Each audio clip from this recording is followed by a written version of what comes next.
Il y a des maisons qui sont éloignées, il y a aussi des maisons qui sont vraiment surpeuplées, mais il y a aussi quelques maisons qui semblent ne pas appartenir à ce monde ou qui semblent être sur une autre planète. Il y a des foyers construits au sommet de la glace. Il y en a aussi au milieu d'un champ de lave ou sur un rocher presque à la hauteur des nuages. Il n'y a pas de voisins ici, pas d'électricité, pas de réseau, et seul le silence et la nature t'entourent. Et si tu penses à t'évader du monde chaotique, peut-être que tu aimeras l'une de ces maisons. Dans cette vidéo, nous évoquerons des maisons dans le monde qui paraissent devenir d'une autre dimension. Mais avant cela, merci de liker et de vous abonner. C'est très important pour nous, les créateurs de contenu. Merci beaucoup et maintenant, commençons. Numéro 15, Holiday Island Lodge, une maison isolée. As-tu déjà imaginé être la seule personne sur toute une île ? En Islande, il y a une petite maison au milieu de l'océan, l'Holiday Island Lodge. C'est l'une des maisons les plus isolées mais aussi les plus cool qui existent aujourd'hui. Elle se trouve au milieu de l'archipel Best Manager, dans la partie sud de l'Islande.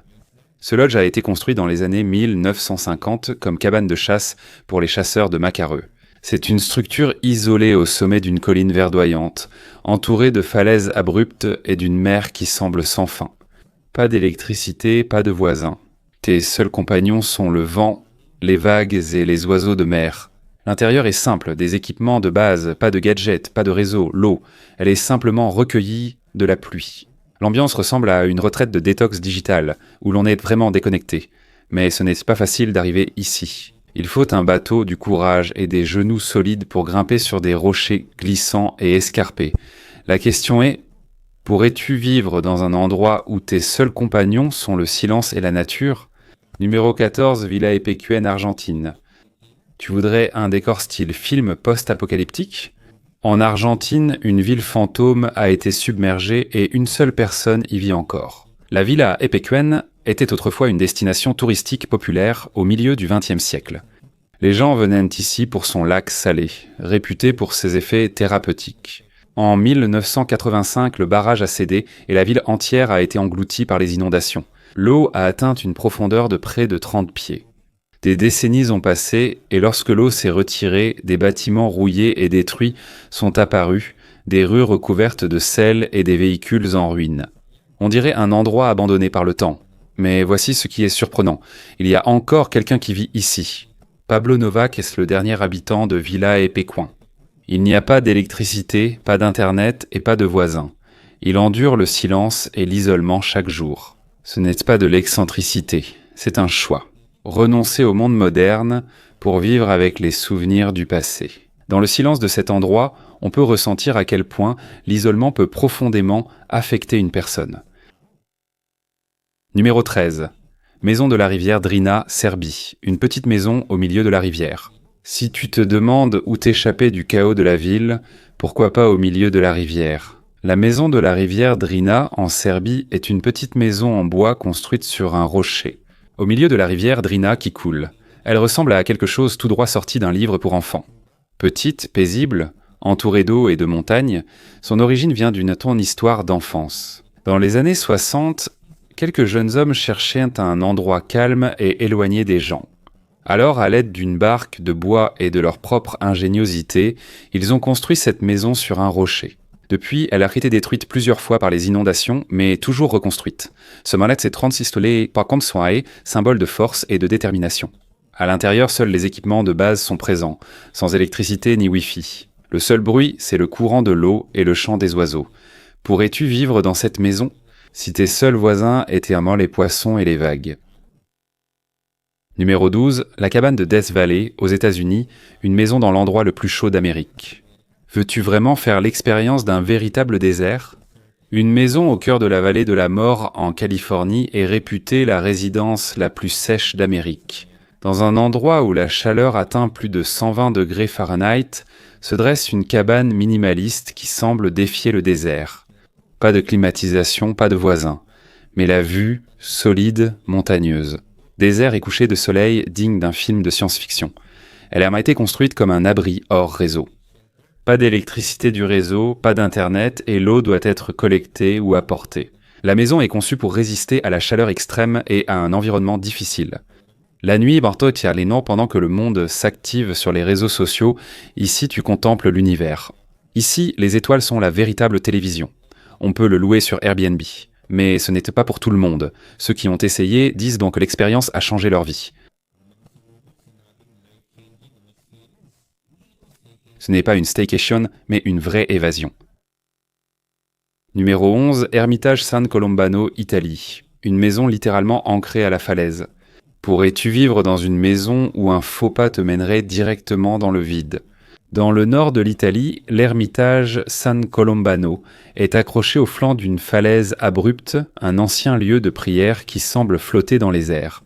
Il est relié à la falaise très abrupte de la région de Trambileno, et de là on peut voir une rivière tumultueuse en contrebas. Construit au 8e siècle, ce sanctuaire était destiné aux moines en quête de paix absolue. Selon la légende, Saint Colomban aurait tué un dragon dans cette même vallée. C'est pourquoi l'endroit porte son nom. Pour arriver ici, il faut monter 102 marches en pierre, comme un escalier menant au ciel. À l'intérieur, on trouve une petite chapelle et une pièce taillée directement dans la roche. Aucun bruit du monde moderne. Aucune distraction. Le seul son est le souffle du vent et les prières du passé. De nombreux moines et ermites ont vécu ici pendant des siècles. Pour eux, c'est l'endroit parfait pour tourner le dos au tumulte du monde et se concentrer uniquement sur Dieu et le silence. Numéro 10. Île Saint-Cadou, France, une petite île qui semble sortie d'une légende. Si tu cherches un endroit qui paraît magique et paisible, c'est peut-être celui-là. L'île Saint-Cadou en France. Au milieu de la rivière Etel, il y a une petite île qui semble coupée du présent. On dirait que tu entres dans un conte de fées. Il y a un pont de pierre étroit qui relie l'île, et selon la légende, c'est Saint-Cadou qui l'a construit, avec l'aide des anges. Au centre de l'île, il y a une chapelle du XIIe siècle et quelques vieilles maisons de pêcheurs. Mais l'attraction principale ici, c'est une petite maison qui se dresse seule sur un rocher au-dessus de l'eau. On l'appelle la maison du ramasseur d'huîtres, et elle est littéralement isolée de tout. C'est comme si elle disait « Ne me dérangez pas, l'endroit est paisible. Tout ce que tu entends, ce sont les chants des oiseaux de mer et le doux bruit des vagues. » Aucune voiture, aucun bruit. Pour certains visiteurs, c'est comme s'ils entraient dans un autre monde. Pourrais-tu vivre dans un endroit où le temps semble s'être arrêté ? Numéro 9. Just Room Enough Island, Canada. Une maison occupe cette minuscule île, ce qui semble presque une blague. Mais c'est vrai, il existe une île dont la taille est juste suffisante pour une seule maison. Et on l'appelle Just Room Enough Island. Elle est située au centre du fleuve Saint-Laurent et sa superficie est d'environ 3300 pieds carrés, juste assez pour une maison, quelques plantes et un petit patio. Il n'y a plus d'espace en trop. Le propriétaire de l'île est la famille Sisland, qui cherchait simplement un endroit tranquille. Mais lorsqu'ils ont construit la maison, c'est devenu une attraction instantanée. En fait, c'est l'île habitée la plus petite du monde reconnue par le Guinness World Records. Ici, tu es proche de la nature. Littéralement, chaque fenêtre donne sur l'eau, à chaque pas tu dépasses Dars déjà l'île. Mais malgré sa petite taille, c'est parfait pour ceux qui veulent éviter le stress et les tracas de la vie citadine. La question est, as-tu vraiment besoin d'un grand terrain pour pouvoir appeler un endroit chez toi ? Numéro 8. Lagangarbot, Scotland, la petite maison au pied de la gigantesque montagne. Au milieu des montagnes froides, vertes et accidentées d'Écosse, il y a une petite maison qui semble sortie d'un conte de grand-mère, la Lagangarb Hut. On la trouve au pied du Buachil Etivemore, l'une des montagnes les plus célèbres de toute l'Écosse. Le Scottish Mountaineering Club l'a autrefois construite comme refuge pour randonneurs et alpinistes. Mais aujourd'hui, elle est également connue comme l'un des endroits les plus photogéniques pour ceux qui veulent échapper au bruit du monde. Elle est entourée de vastes prairies, d'une rivière limpide et d'un ciel dont les couleurs changent sans cesse. On n'entend rien d'autre que le bruissement du vent et les pas des moutons. Pas de réseau, pas de Wi-Fi. Mais le paysage est d'une richesse incroyable. Si tu veux oublier la vie citadine et réfléchir en silence tout en regardant les montagnes lointaines, cette cabane est peut-être faite pour toi. Numéro 7. Phare de Tridrangaviti, Islande. On dirait la maison d'un sorcier perché au sommet d'un rocher. C'est l'une des habitations les plus effrayantes, mais aussi les plus impressionnantes au monde. Le phare de Tridrangaviti, ou plus simplement appelé le phare des Trois Rochers d'Islande. Il se dresse au sommet d'un rocher escarpé qui émerge de l'océan. Il s'élève à près de 120 pieds au-dessus de la mer, isolé au milieu de nulle part. Tu n'as que les vagues, le vent et les nuages pour compagnie. Il a été construit entre 1938 et 1939 uniquement avec des cordes et le courage des ouvriers. À l'époque, sans hélicoptère, ils ont dû escalader la falaise rocheuse pour le construire. Aujourd'hui, il n'y a plus de gardien. Le phare est désormais entièrement automatisé, mais de temps en temps, des équipes de maintenance viennent le visiter. Mais imagine ça, passer une seule nuit ici, sans voisins, entouré seulement par la mer, le vent et le silence. Est-ce que ça fait peur ou est-ce que c'est comme une cachette de rêve ? Numéro 6, phare de Lyngstubba, Norvège, un phare isolé. Si tu veux savoir ce que ça fait d'être au bout du monde, va au phare de Lyngstubba en Norvège. Il se trouve à l'extrémité nord de la péninsule de Lyngen, juste au bord de la mer Arctique. Ici, il n'y a pas de voitures, pas de maisons aux alentours. Tout ce que tu entends, c'est le bruit des vagues et les cris des oiseaux dans le ciel. Pour y arriver, tu dois marcher depuis le petit village de Russell. C'est loin, froid et boueux, mais en échange, tu as une vue sur l'océan sans fin. Il y a des moments où des baleines passent, et en hiver tu peux voir les aurores boréales danser dans le ciel. De mai à juillet, le soleil ne se couche pas non plus, donc tu es dans la lumière toute la journée. C'est parfait pour les personnes qui veulent être seules, se connecter avec la nature et oublier la vie moderne, même pour un court instant. Numéro 5. Cabane de guet dans les montagnes. Cascade, États-Unis, perché dans les nuages, accessible uniquement à pied. Imagine ça. Tu es au sommet d'une montagne, au-dessus des nuages, n'entendant que les chants d'oiseaux et le souffle du vent. C'est la même ambiance dans la cabane d'observation située dans les montagnes Cascades, dans l'État de Washington, aux États-Unis. Située à près de 7000 pieds d'altitude, tu dois marcher 5 miles depuis le départ du sentier le plus proche pour l'atteindre. Il n'y a pas de route, pas de véhicule et certainement pas de voisins. À l'origine, elle servait de poste d'observation des incendies. Mais aujourd'hui, c'est devenu une escapade secrète pour les aventuriers qui recherchent la tranquillité et des paysages dignes d'un fond d'écran d'ordinateur portable. Tu n'as pas de réseau, pas de télévision, et la seule lumière la nuit, ce sont les millions d'étoiles dans le ciel. Si tu cherches le son de la montagne au lieu d'une sonnerie de téléphone, alors cet endroit est peut-être fait pour toi. N4, Crystal Mill, Colorado, États-Unis. On dirait qu'elle sort tout droit d'une carte postale. Cette ancienne scierie abandonnée perchée sur une falaise au cœur des montagnes du Colorado, c'est le Crystal Mill, un vieux moulin qui semble tout droit sorti d'un conte de fées. Construite à la fin des années 1800, elle fournissait de l'énergie aux mineurs. Aujourd'hui, c'est l'un des symboles les plus célèbres de la solitude en Amérique. Elle se dresse au bord d'une falaise à côté d'une rivière d'une clarté exceptionnelle, entourée de forêts et de montagnes escarpées. Pour atteindre le Crystal Mill, tu ne peux pas passer par l'autoroute. Tu dois utiliser un tout-terrain, randonner ou faire du vélo tout-terrain sur des chemins boueux. Il n'y a pas d'électricité, pas de Wi-Fi et pas de réseau. Mais en échange, tu as des paysages dignes d'une peinture à l'huile, un silence comme si tu étais seul au monde, et l'impression de revenir au 19e siècle. C'est parfait pour ceux qui veulent se déconnecter. Littéralement. Numéro 3, Hildeg, Écosse. Le petit paradis appartenant à la communauté. Une petite île sur la côte ouest de l'Écosse, appelée l'île d'Eig. Mais ne la sous-estime pas. Avec une superficie de 12 miles carrés et une population de moins de 100 habitants, c'est l'un des endroits les plus inspirants au monde. Ce qui est impressionnant, c'est que toute l'île appartient et est dirigée par les résidents eux-mêmes. Ce sont eux qui décident et établissent les règles. Et ce sont aussi eux qui produisent leur propre électricité grâce à l'énergie solaire, éolienne et hydraulique. Il n'y a pas de circulation, pas de bruit et presque pas d'internet. Mais ils ont la faune, des plages, des falaises abruptes et des montagnes à escalader. Et bien sûr, la tranquillité d'esprit qu'on ne peut acheter nulle part. Ici, la force, c'est la communauté. Si tu veux faire l'expérience d'une vie simple, durable et paisible, peut-être que Aig en est la nouvelle définition. De la liberté. Numéro 2, Casa do Penedo au Portugal, une maison entièrement faite de pierre. La Casa do Penedo ressemble à une maison sortie d'un film, une demeure insolite coincée entre d'énormes rochers dans les montagnes du Portugal. Son apparence est tellement surréaliste qu'on dirait un simple décor de cinéma. Mais c'est une vraie maison.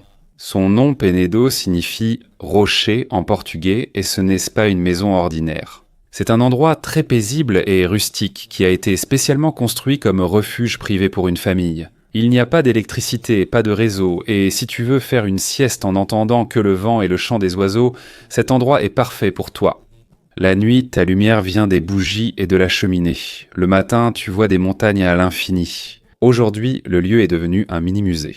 Mais beaucoup de gens viennent encore juste pour ressentir ce que c'est de vivre dans une maison littéralement intégrée à la nature. Question, serais-tu prêt à échanger la vie en ville pour une maison paisible qui semble avoir été engloutie par 2 énormes rochers? Numéro 1, Skiddaw House, Angleterre. La maison la plus isolée de toute l'Angleterre. Bienvenue à Skiddaw House, la maison officiellement la plus isolée de toute l'Angleterre. Elle se trouve au cœur du Lake District, à plus de 1500 pieds d'altitude, entourée de montagnes, de prairies et d'animaux sauvages. Aucune route n'y mène. Tu dois marcher plusieurs kilomètres, suivre un sentier et supporter le temps imprévisible du Royaume-Uni. Mais pour ceux qui sont déterminés à échapper au monde moderne, tous ces efforts en valent la peine. Construit d'abord comme abri pour bergers, il est ensuite devenu une auberge de jeunesse. Il n'y a pas d'internet, pas d'électricité et l'eau provient d'une source naturelle.